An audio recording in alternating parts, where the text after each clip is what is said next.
साथियों, अभी तक जो हमारी शिक्षा व्यवस्था है उसमें व्हाट टू थिंक, मैं बहुत जिम्मेवारी से बोल रहा हूं, व्हाट टू थिंक पर फोकस रहा है, जबकि इस शिक्षा नीति में हाउ टू थिंक उस पर बल दिया जा रहा है। ये मैं इसलिए कह रहा हूं कि आज जिस दौर में हम, और ये दौर ऐसा है जहां इंफॉर्मेशन और कंटेंट की कोई कमी नहीं है, एक प्रकार से बाढ़ आई हुई है। हर प्रकार की जानकारी आपके मोबाइल फोन पर अवेलेबल है। जरूरी ये है कि कौन सी जानकारी हासिल करनी है, क्या पढ़ना है।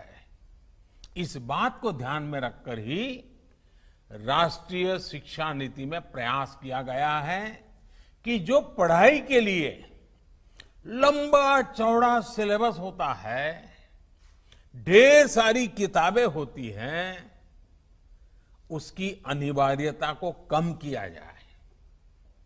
अब कोशिश ये है कि बच्चों को सीखने के लिए inquiry based, discovery based, discussion based और एनालिसिस बेस्ड तरीकों पर जोर दिया जाए। इससे बच्चों में सीखने की ललक बढ़ेगी और उनके क्लास में उनका पार्टिसिपेशन भी बढ़ेगा। साथियों, हर विद्यार्थी को, स्टूडेंट को यह अवसर मिलना ही चाहिए कि वो अपने पैशन को फॉलो करे।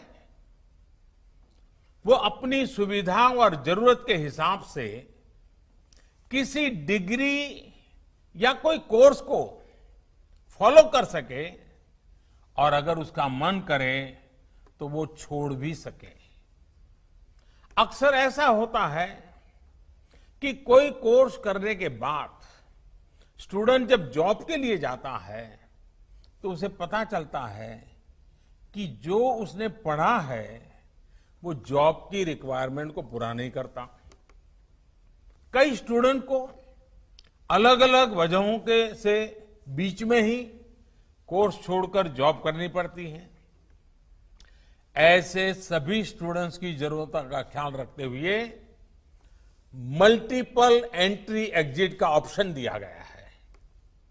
अब स्टूडेंट वापस अपने कोर्स से जुड़कर अपनी जॉब रिक्वायरमेंट के हिसाब से ज्यादा इफेक्टिव तरीके से पढ़ाई कर सकता है, लर्न कर सकता है। इसका एक और एस्पेक्ट है, जब स्टूडेंट्स को यह भी स्वतंत्रता होगी कि अगर वो कोई कोर्स बीच में छोड़कर दूसरे कोर्स में प्रवेश लेना चाहे तो वो कर सकते हैं। इसके लिए वो पहले कोर्स से एक निश्चित समय तक ब्रेक ले सकते हैं और दूसरा कोर्स ज्वाइन कर सकते हैं। हायर एजुकेशन को स्ट्रीम से मुक्त करने, मल्टीपल एंट्री और एग्जिट क्रेडिट बैंक के पीछे यही एक बहुत लंबे दूर की सोच के साथ हम आगे आए हैं।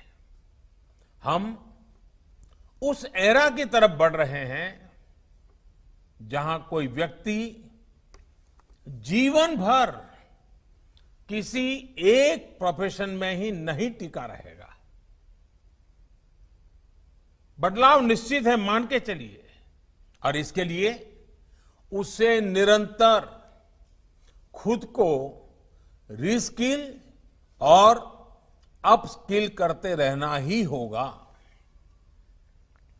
नेशनल एजुकेशन पॉलिसी, राष्ट्रीय शिक्षा नीति में इसका भी बारीकी से ध्यान रखा गया